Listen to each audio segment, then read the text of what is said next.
Konsep syahadat itu hanya ada di Perjanjian Lama dan Perjanjian Baru. Konsep syahadat hanya ada di Alkitab PL dan PB. Saya Pendeta Tan Honai dari I Gereja Alkitab Allah Esa Firman Utama Gaefu. Syahadat itu bahasa Arab, bahasa Inggrisnya creed, bahasa Latin Italianonya credo. Bahasa Indonesianya pengakuan iman. Semua agama yang diyakini sebagai agama punya syahadat.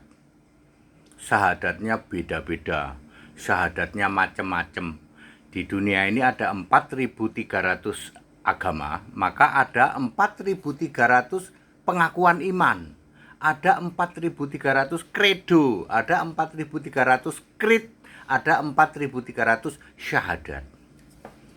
Nah, syahadat ini ternyata konsep syahadat itu hanya ada di Alkitab Perjanjian Lama dan Perjanjian Baru. Alkitab Al-Muqaddas, kitab suci. 1.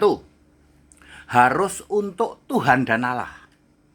Pak, kami nggak punya Tuhan, Pak. Kami cuma punya Allah. Lalu kamu punya syahadat gitu? Itu bukan syahadat itu. Syahadat itu harus hanya untuk Tuhan dan Allah. Tuhan itu sang pencipta, Allah itu sesembahan agung. Tuhan dan Allah itu satu roh dan roh yang sama. Itu syarat nomor 1. Kami gugur Pak syahadat kami. Nomor 2. Harus bisa menyebut nama Tuhan dan Allah. Wah Pak, Tuhan Allah kami nggak punya nama, ya gugur syahadatmu. Ada 4.300 agama berpengakuan iman tidak bisa menyebut siapa nama Tuhan, siapa nama Allah. Di Perjanjian Lama disebut Yahweh, nama sebutan. Di Perjanjian Baru disebut Yesus Kristus. Ya, yang ketiga, tidak boleh bawa-bawa nama nabi. Syahadat itu hanya untuk Tuhan Allah. Ya, di Perjanjian Lama nggak ada itu syahadat. Aku percaya Tuhan Yahweh itu Allah kita, Yahweh itu Esa, dan Nabi Musa itu nabinya agama kita. Nggak ada kayak gitu. Ya, jadi syahadat itu tidak boleh bawa nama-nama nabi. Waduh Pak, justru kami nggak punya nama Allah, jadi yang kami bawa-bawa ya nama nabi, ya gugur syahadatmu. Keempat adalah titik awal percaya keimanan menuju keselamatan dengan bersyahadat, ya, dengan pengakuan iman yang benar diikuti dengan baptisan, maka automatically namamu tertulis dalam kitab kehidupan. Ya, syahadat yang benar diikuti dengan baptisan.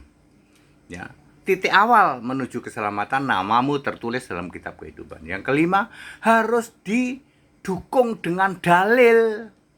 Nggak boleh syahadat kok ngarang-ngarang bebas. Syahadat Perjanjian Lama adalah Ulangan 6 ayat 4.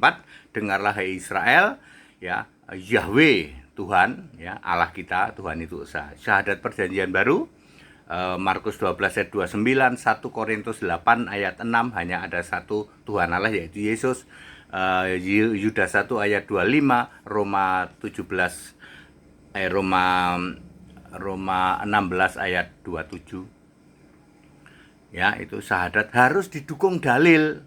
Di luar sana ada 4.300 agama-agama dunia, syahadatnya nggak ada dalilnya. Nggak ada dalilnya. Syahadatnya Tritunggal misalnya. Aku percaya kepada Bapa, Sang Pencipta, Khalik langit dan bumi dan Maha Kuasa. Ada dalilnya nggak? Bapa Sang Pencipta? Nggak ada. Ada dalilnya nggak Bapa Maha Kuasa? Nggak ada. Ngarang bebas. Itu syahadat ngarang bebas. Ya. Ya, semua agama punya syahadat, ya.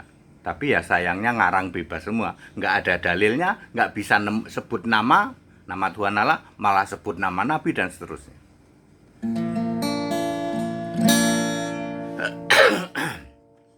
Iman yang bisa jamin surga hanya di dalam Kristus Yesus. Bukan iman kepada yang lainnya. Iman kepada Bapa, kamu ke neraka.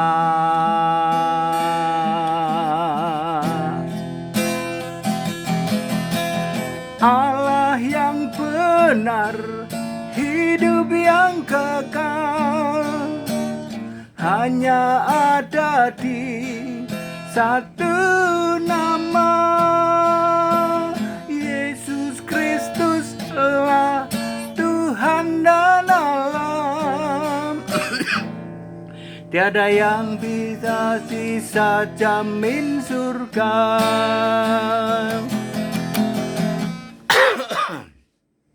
Allah yang benar, hidup yang kekal, hanya ada di satu nama, Yesus Kristus lah Tuhan dan Allah. Tiada yang lain bisa jamin surga. Jadi syahadat itu, konsep syahadat itu hanya ada di kitab suci Alkitab PL dan PB. Ya, hanya untuk Tuhan Allah, ya. Harus bisa sebut nama Tuhan Allah, ya. Tidak boleh sebut nama nabi atau rasul atau lainnya. Kemudian titik awal menuju keselamatan diikuti dengan baptisan. Kemudian apa? Itu namamu tertulis dalam kehidupan. Kemudian harus didukung ayat. Ya, di luar Alkitab syahadatnya ngarang bebas. Ya, bisa menuju keselamatan? Nggak bisa. Jadi ngapain ya Pak kita bersyahadat? Ya. Anda sekarang tahu. That's it, kita Indonesia, kita Pancasila. Toleransi harus. Haleluya, amin.